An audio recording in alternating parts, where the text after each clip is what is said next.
Good afternoon, everybody. I'm Pat Sadak, and I am a member of the Winnipeg Police Service, and I work in the Public Information Office, and I have one item for you today. But before we do that, I would like to acknowledge that we are in Treaty 1 territory, the home and traditional lands of the Anishinaabe, Ojibwe, Innu, Cree, and Dakota peoples, and in the national homeland of the Red River Métis. Our drinking water comes from Shoal Lake 40 First Nation in Treaty 3 territory.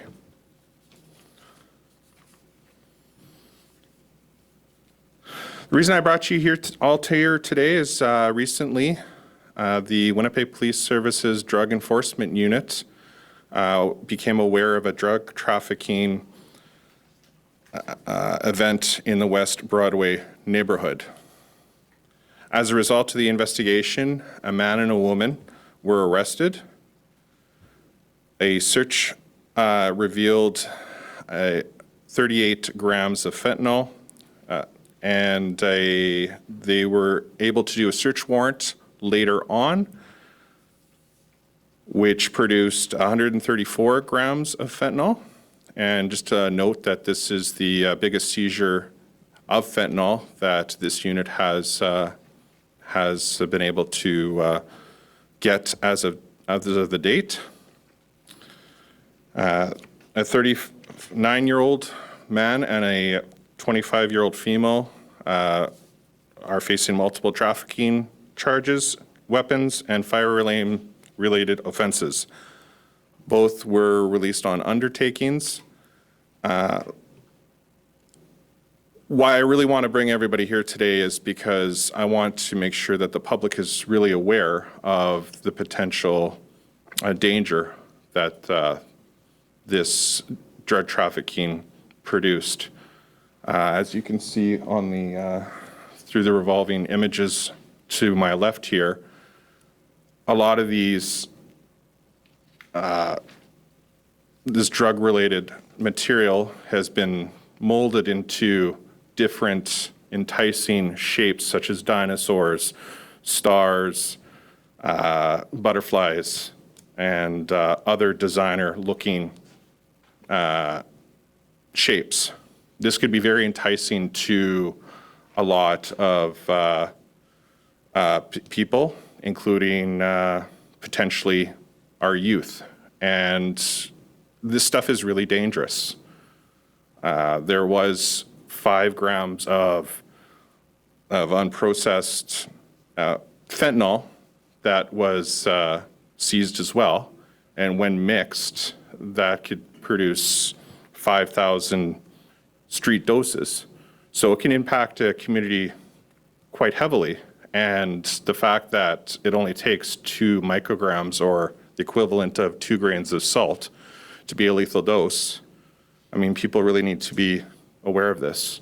So that's why we're bringing everybody today to make the public aware of this. And if they come across candy such as this, or formed substance such as this in candy form, not to touch it, phone 911, and if for whatever reason somebody has ingested, seek medical attention immediately, because we want to save as many lives as possible. And this isn't the first time we've seen such as this. This is the first time we've seen it in candy form or in designer form, pressed form. But just as recently as last February, one of my colleagues was up here talking to you guys about fentanyl-made cookies.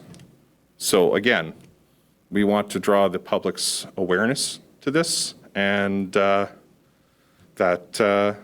we want to make sure that everybody's safe. I'll take any questions. Can you just start off, like you mentioned, how little it would take to be potentially deadly. When it's put into this candy form, are these individual hits? Because that looks like quite a bit. Yeah, well, again, depending on how it's mixed, you never know how much is in there, right?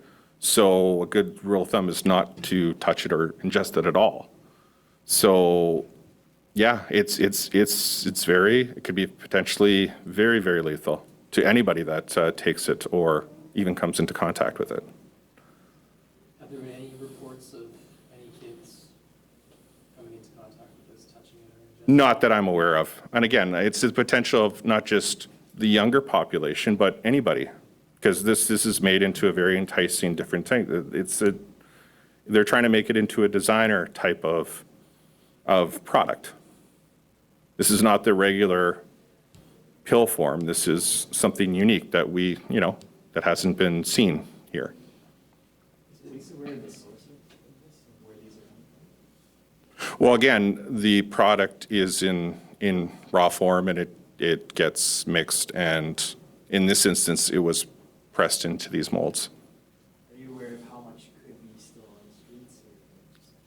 I'm not going to get into that part, just so I don't want to compromise any ongoing investigation or method. Is it thought that this is linked to gangs or organized crime or anything like that? Again, I wouldn't want to speculate on that. You mentioned this as the biggest fentanyl seizure, maybe including the candy-shaped ones and just fentanyl as a whole. Does a seizure like this even make a dent into the issue we're seeing out there in terms of fentanyl? Well, I think anytime fentanyl is taken off the street, it's a dent. Like, we're taking this product off the street. We're taking a potentially dangerous substance that can kill many people. Like the 5 grams isn't a lot, and that could be made into 5,000 doses. So that's potentially 5,000 people that you could potentially save. So I think anything taken off the street is a dent. And again, I want to stress that, this stuff is very dangerous, and people should be very cautious when, dealing with this stuff. Just to kind of revisit a similar question, and just to clarify, I guess, like one of these little tablets or dinosaur shapes, whatever you want to call it, how much fentanyl is in each one, or has it been determined yet? Well, again, I'm not going to get into specifics, but if you don't know, you shouldn't take it because of the minimal amount to take can be a lethal dose. You should be very aware and wary of that. So in terms of that, I'm not going to get into the specifics on how they're testing or what's in each individual one. But again, the small amount is very significant. How concerning is it that, they're taking the shapes of candy, something, young kids might not knowingly, come across and ingest themselves? Well, it's very concerning. Again, it's a small amount that can be proven lethal. And again, this is why we're bringing this to the table today for not only parents, but everybody, so that everybody's aware that if you don't know where the candy's coming from, it's not commercially packaged, don't take it, because you never know whether it could be a potential dose like this. Were the 2 individuals that were arrested known to police prior to this? Yes, they were.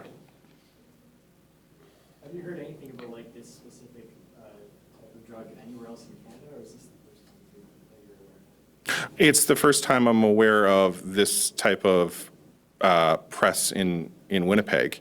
I wouldn't want to speculate across Canada. People, watching this or later on reading this, they maybe aren't familiar with fentanyl.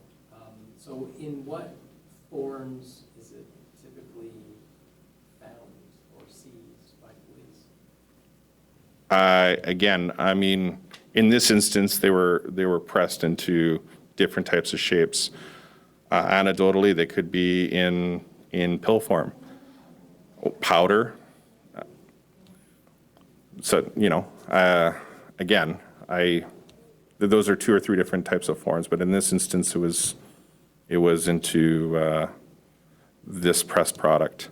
And like all the fentanyl that is seized, it does go for testing to determine the quantity. But again, that's a process, and that takes time. Did you say it's the first time you've seen candy? Candy? This is the first time in Winnipeg that we have seen fentanyl being produced in this fashion. Why candy? Do you know why?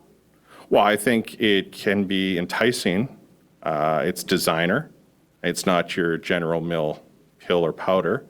It's meant to entice people to buy that product, and it could be very enticing to a younger population. Are there any specific areas of the city you're concerned about this might be prominent? Well, I think it could be prominent in any area. I think we're very vigilant across the city, and when this thing comes up, no matter which part of the city is, we'll investigate. Is it known how long these designer drugs were being sold for prior to September? I don't, if you send me an email, I'll be able to get back to you. You said you found fentanyl cookies and fentanyl candies right now. Are you afraid you're going to find more crazy fentanyl forms? Well, what we found this time was fentanyl pressed in these shapes, such as dinosaurs. I think there's even cactus or pineapple, right? Prior to this, in another investigation, there was fentanyl that was shaped in the form of cookies. But this was solely fentanyl that was pressed into what looked like candy. How did police become aware of the fentanyl trafficking that was happening in the area? Well, the drug investigation unit, the enforcement unit, they always have their ears to the ground, and they're always investigating.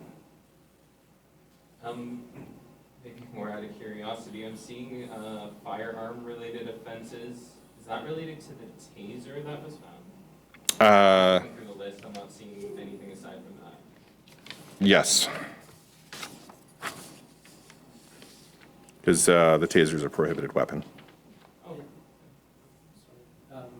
Maybe not this unit, but I guess are any other units or any officers working with any local groups or organizations to help kind of get the word out and spread awareness in case some people in the community, maybe they don't watch the news or read the news? Well, I think we all try to, as police officers, and I'm speaking anecdotally, try to promote,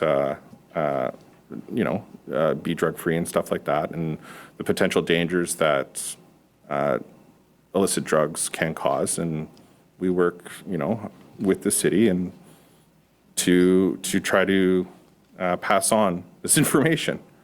So yes, as police officers, I can say that, I've gone out and I've talked to people.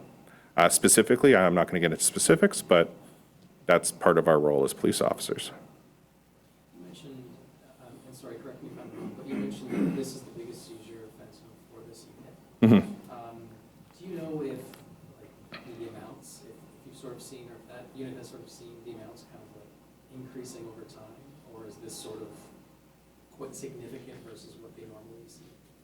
Well, I think anytime you deal with a drug such as fentanyl, it's significant, right? Because the potency is so high, and the potential of a lethal dose is there, and it doesn't take very much to have a lethal dose. In terms of quantities and whether it's going up and down, I don't have information on that. But just for the fact that it's there and out there, and it's an ongoing issue, that's something to be concerned about. And sorry, go ahead. and it's just bringing back to the awareness piece, right? We want to make the public aware and people aware, and if people are ingesting fentanyl, that they don't do the drug alone, as well as make sure you have naloxone with you, just in case you do overdose. Building off again, you mentioned how it could be a very small dose that could turn out fatal. In terms of what, say, police officers, first responders are seeing when it comes to overdoses, is it safe to say a lot of the times these people who are overdosing weren't exactly aware of how much they were taking based on the unpredictability of it? Well, yeah, again, I wouldn't be able to tell how much fentanyl is in one of those designer candies. I'm not sure you could either. So therefore, I mean, there is no safe consumption rate here. It's very dangerous, and that could be potentially lethal, right? So I I wouldn't trust anything such as this, because you never know what the potency is and what's in it. Just to clarify, is WPS aware of any hospitalizations or fatalities directly linked to this strain? No, we don't speak to that aspect. Any other questions? I have one more. It's a bit away from the specific strain of fentanyl, but the Premier said he wanted to extend the amount of time highly intoxicated people can be detained in response to the city's meth crisis. What's WPS's response to this, and have you had any conversations with the province? Well, I think conversation is always good in terms of any type of awareness or treatment for people addicted to illicit drugs is a good thing. I'm not going to speak directly on that. I'll let the province speak to that. Just one more. Do you think younger people are consuming more fentanyl than before? That is why you see. Well, no. What I said was it's presented in a designer form, which can potentially be more enticing to everybody in the population, and that includes younger people as well as everybody else. So it's not just one subgroup or whether people are taking it more. It's just this is a new form. This is a new designer form that could entice people to take it, and we're here to say that it's dangerous. Sorry, I just have one more for you. Do you know the number of individual shapes that we see, like the number of dinosaurs, for example, or however many total number of like little doses that were seized? Do you have the? I don't have the number of total doses. And was it just, were the ones that were pressed, were they just dinosaurs, or were there other?